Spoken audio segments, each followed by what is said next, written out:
Welcome students. Today I am going to introduce a new chapter, Bills of Exchange.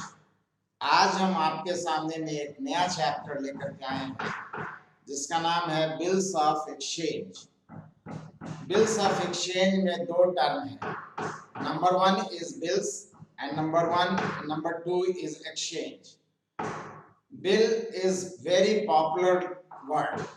आप सभी के जीवन में बिल का इस्तेमाल बराबर होता है। जैसे एग्जाम्पल के रूप में टेलीफोन का बिल, बिजली का बिल। इवन रूल कहता है कि आप कैश में परचेज कीजिए या क्रेडिट में परचेज कीजिए, बिल लीजिए। तो बिल किसी भी तरह का हो, जरा गौर करके देखिए उसमें क्या रहता है। The detail of transactions are recorded or given in a document, paper document, that is called bills. Not only detail of transactions but also conditions of transactions. तो लेन देनों के साथ साथ लेन देन की शर्तों को भी अगर किसी प्रपत्र पर कागज पर लिख दिया जाता है तो ऐसे प्रपत्र को ही हम रसीद या बिल के नाम से जानते हैं। एक्सचेंज की जब बात आती है तो एक्सचेंज का मतलब होता है आदान प्रदान, लेन देन, लेना और देना। तो जब उस पेपर डॉक्यूमेंट का आदान प्रदान बिजनेस में होता है तो ऐसे ट्रांजैक्शंस को हम बिल्स ऑफ एक्सचेंज या बिल के लेन देन के नाम से जानते हैं। अब नेक्स्ट इंपॉर्टेंट पॉइंट है हमारे सामने में कि बिल के लेन देन की जरूरत क्यों पड़ती है, why transactions of bills is needed.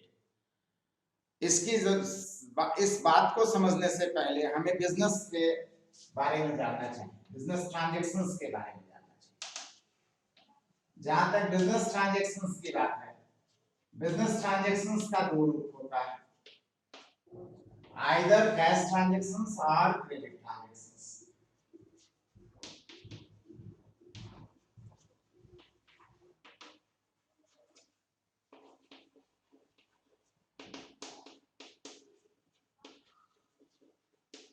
नगद लेन देन होता है या उधार लेन देन होते हैं। उधार लेन देन की क्यों जरूरत होती है, तो हम बिजनेस करते हैं to earn more and more profit. अगर हम सिर्फ नगद बेचेंगे तो naturally limited number of customers होंगे, लिमिटेड सेल होगा in comparison to those businessman जो कि क्रेडिट ट्रांजैक्शंस में सामान को बेचते हैं। तो इसी कारण से बिजनेसमैन अपने सेल को बढ़ाने के लिए, अपनी प्रॉफिटेबिलिटी को बढ़ाने के लिए कैश के साथ साथ क्रेडिट में भी सेल करता है। अब अगर हम क्रेडिट में सेल किए हैं तो सिर्फ सेल कर देने से हमारा प्रॉफिट नहीं हो जाएगा। क्रेडिट सेल के कंडीशन में सेल तो होना ही है, साथ ही साथ सेफ्टी ऑफ मनी भी जरूरी है। मान लीजिए हमने सिर्फ उधार सामान बेच दिया, पैसे की कोई सुरक्षा ही नहीं है, तब तो हमारा प्रॉफिट नहीं होगा। तो अगर गारंटी रूप में अगर हमारे क्रेडिट सेल का पैसा वापस मिलता है तो इस कंडीशन में हम कहेंगे कि हमारी प्रॉफिटेबिलिटी की गारंटी, लाभदायकता होगी, लाभदायकता अधिक होगी। इसी कारण से for the safety of money businessman due a bill लिखता है और पेपर डॉक्यूमेंट पर उन सभी टर्म्स एंड कंडीशंस को, डिटेल ऑफ ट्रांजैक्शंस को लिखने के बाद, इस पर detail of transactions and terms and condition लिखने के बाद, detail of transactions and conditions, इन सब को लिखने के पश्चात सिग्नेचर ऑफ कस्टमर ले लेता है जिससे वो विफल होकर के रिफ्यूज ना करे कि हमने सामान नहीं परचेज किया। कस्टमर का सिग्नेचर लेने के बाद वो बिल को अपने पास रख लेता है।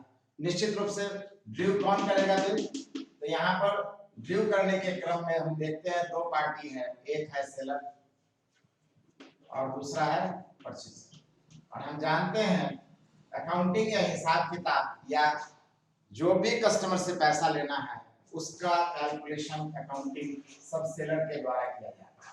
इसलिए बिल ड्यू कौन करेगा, लिखेगा कौन, सेलर लिखेगा।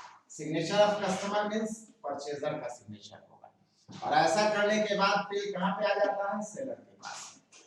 निश्चित रूप से कंडीशंस में रहता है in case of credit transactions की सर्टेन पीरियड के बाद वो पेमेंट करेगा। सर्टेन पीरियड बीत जाने के बाद वो अगर पेमेंट कर देता है तो फिर उस पेपर डॉक्यूमेंट को, बिल को वापस दे दिया जाएगा कस्टमर्स को, परचेजर को। और हम जानते हैं कि in case of credit transactions, उधार सामान बेचने की स्थिति में गारंटी नहीं है कि ड्यू डेट पे, समय आने पर परचेजर पेमेंट कर ही दे। हम कभी कभी पाते हैं कि परचेजर पार्ट पेमेंट कहता है, रिक्वेस्ट करता है कि अभी हम और आगे अभी पूरा पेमेंट नहीं कर पाएंगे, बाद में हम इसका पेमेंट करेंगे। कभी कभी हम पाते हैं कि टाइमली वो पूरा पेमेंट कर देता है। कभी कभी हम पाते हैं कि एकदम रिफ्यूज कर जाता है कि अभी हमारे पास पैसा नहीं, भी और मौका दीजिए हमें कुछ दिनों के लिए। तो डिफरेंट कंडीशंस या परिस्थितियां हम पाते हैं पेमेंट में। इसी कारण से बिल में जो बिल लिखा गया है उसके पेमेंट के बीच में बहुत सारा कंडीशंस आता है, लेन देन बनते हैं, और इन्हीं लेन देनों की अकाउंटिंग हम बिल्स ऑफ एक्सचेंज में बतलाएंगे। मतलब बिल लिखने के कारण से लेकर के बिल के पेमेंट होने तक जितनी भी कंडीशंस या बातें या परिस्थिति या लेन देन आते हैं, सभी की जानकारी से रिलेटेड अकाउंटिंग इस चैप्टर में हम आपके सामने में प्रेजेंट करने वाले हैं। तो सबसे पहले in case of credit transactions, उधार लेन देन की परिस्थिति में जो सेलर है, जिसको कि इस चैप्टर में हम ड्रॉयर के नाम से जानेंगे, बिल ड्रू करता है, इसका मतलब ड्रॉयर ऑफ बिल है। इसका नाम ड्रॉयर के नाम से हम हमेशा के लिए याद रखना है इस बात। और परचेजर जो है, क्रेडिट में जो सामान परचेज कर रहा है, हम उसे ड्रॉई के नाम से जानते हैं। आहर्ता, आहरी, हिंदी में इसे इस नामों से जाना जाता है। तो ड्रॉयर क्या करता है? सबसे पहले शुरुआत का कारण क्या होगा? Credit sale. इसे क्रेडिट सेल करेगा ड्रॉई। इसके पश्चात क्या करेगा ये? तो तुरंत इमीडिएटली बिल ड्रॉ करेगा। बिल ड्रॉ करने में कोई ट्रांजैक्शन नहीं है, लेकिन as and when signature of drawee put on bill, जैसे ही ड्रॉई बिल पर सिग्नेचर कर देता है, बिल का लीगल एग्जिस्टेंस बन जाता है। अगर ये रेवेन्यू स्टैंप चिपका करके किया जाए तो निश्चित रूप से कोर्ट भी हमें सपोर्ट करेगा।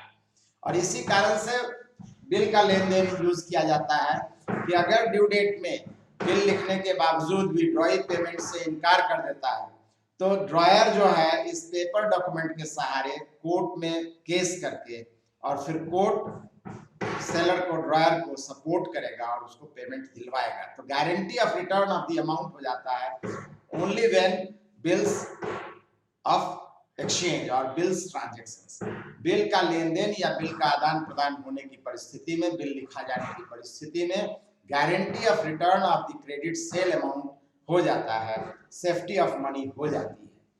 तो इस क्रम में हम देख रहे हैं कि ये बिल लिखने के पश्चात, उसका सिग्नेचर लेने के पश्चात ड्यू डेट तक बिल को अपने पास रखना चाहिए, रखेगा generally most of the time.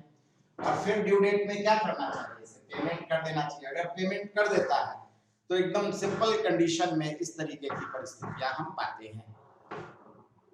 Actually credit transactions in between seller and purchaser, there are two party for each and every transactions. In case of credit transactions, there are two parties, namely seller and purchaser.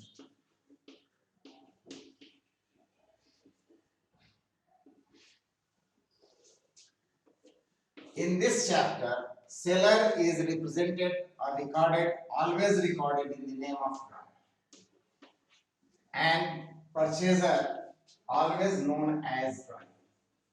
जब तक हम इस chapter में रहेंगे, seller के लिए dryer term use करेंगे, purchaser के लिए ड्रॉई टर्म यूज करेंगे। एकदम इंपॉर्टेंट है, याद रखना। साथ ही साथ if name of dryer and name of ड्रॉई is given in question, name of dryer and name of ड्रॉई must be recorded. नाम नहीं दिया गया है कस्टमर्स का या सेलर का, तो ड्रॉयर और ड्रॉई टर्म लिखेंगे। अगर नाम दे दिया गया है तो नाम का लिखना अनिवार्य है, कंपल्सरी। और जैसा कि हम बतलाए, बिल ट्रांजैक्शंस के लिए जरूरी है कि ड्रॉयर के द्वारा क्रेडिट सेल किया जाए। परचेजर क्या करेगा, क्रेडिट परचेज करेगा।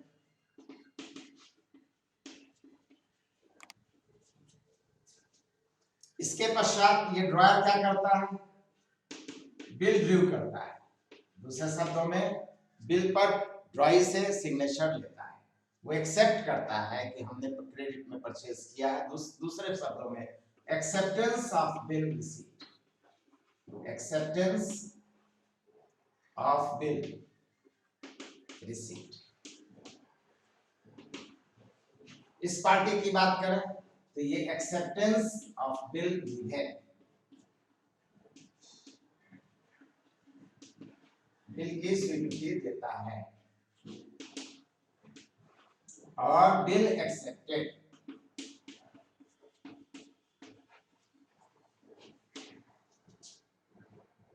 Bill due means acceptance of bill receipt. Bills of exchange का क्वेश्चन है और लिखा है बिल्स ड्यू किया गया और आगे की कंडीशंस है, तो ये अज्यूम कर लेंगे कि एक्सेप्टेंस रिसीव हुआ, तभी जाकर के बात आगे। At last on due date, जहां तक डेट की बात है तो सेल डेट होगा,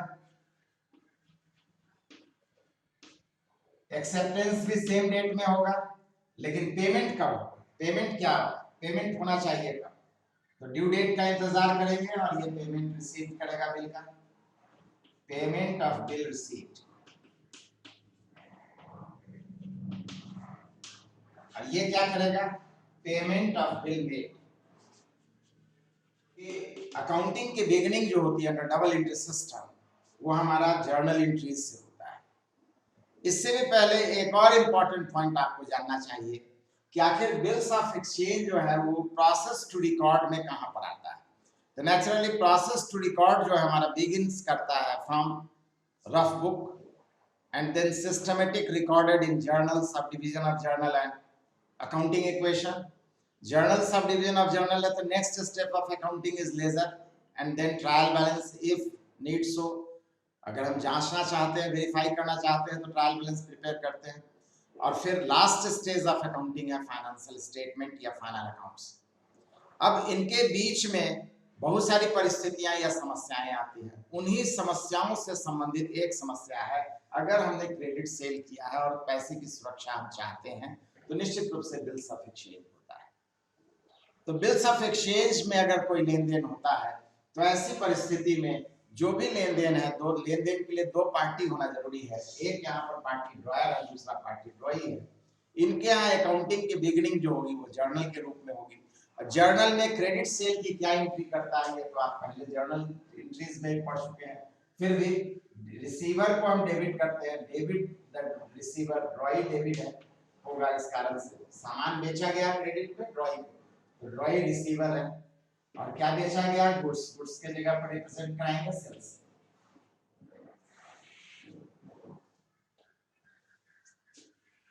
यही बात नरेशन में आ जाएगा, गुड्स सोल्ड ऑन क्रेडिट। जब परचेज कर रहा है तो परचेज की एंट्री बनाएगा। दोनों पार्टी अलग अलग स्थान पर है, अपने अपने घर में अकाउंटिंग बनाएगा, अपने अपने बुक में अकाउंटिंग बनाएगा। इसके यहाँ की जर्नल एंट्रीज अलग बनेगी, इसके यहाँ की जर्नल एंट्रीज अलग बनेगी। और जर्नल का जो प्रोफार्मा है, कॉलम है, उसी में इसकी यहाँ एंट्रीज बनेगी। हेडिंग दे देंगे journal entries in the books of dryer. और जब ड्रॉयर की कंप्लीट हो जाएगी अकाउंटिंग, तब फिर journal entries in the books of ड्रॉई और फिर उसकी अकाउंटिंग बनाएंगे। एक्सेप्टेंस रिसीव्ड होगा तो निश्चित रूप से एक्सेप्टेंस में क्या आ रहा है, तो बिल्स आ रहा है। और ऐसा बिल है जिसका पेमेंट सेलर को, ड्रॉयर को मिलना है। और जिस बिल का पेमेंट हमें मिलेगा वो बिल हमारे लिए एसेट्स है। क्रेडिट सेल के पश्चात ड्रॉयर ड्रॉई पर बिल्स ड्रॉ करेगा, लिखेगा और ड्रॉई से उस पर सिग्नेचर लेगा। सिग्नेचर के बिना बिल का कोई एग्जिस्टेंस नहीं है, वो वेस्ट पेपर के जैसा है। सिग्नेचर लेने के बाद चूंकि इस बिल का पेमेंट ड्रॉयर को मिलना है, इसीलिए ड्रॉयर अपनी पुस्तक में जब भी लिखेगा इसको एसेट्स के रूप में बिल को लिखेगा। तो ड्रॉयर के यहाँ बिल को जब भी लिखेंगे तो शॉर्ट में बीआर या पूरे नाम में अगर हम जाने तो बिल्स रिसीवेबल इसको कहते हैं।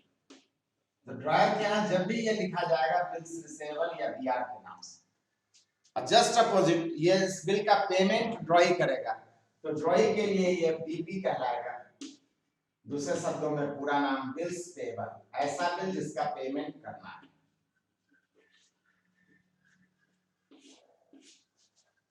तो जब भी ड्रॉयर अपने बुक में अकाउंटिंग करेगा तो बिल को बिल्स रिसेवेबल के नाम से लिखेगा, ड्रॉई जब भी लिखेगा तो बिल्स पेबल के या बीपी के नाम से लिखेगा। एक्सेप्टेंस रिसीव्ड के कंडीशन में बिल आ रहा है, मींस बिल्स रिसेवेबल अकाउंट डेबिट। कौन दे रहा है एक्सेप्टेंस? तो ड्रॉई।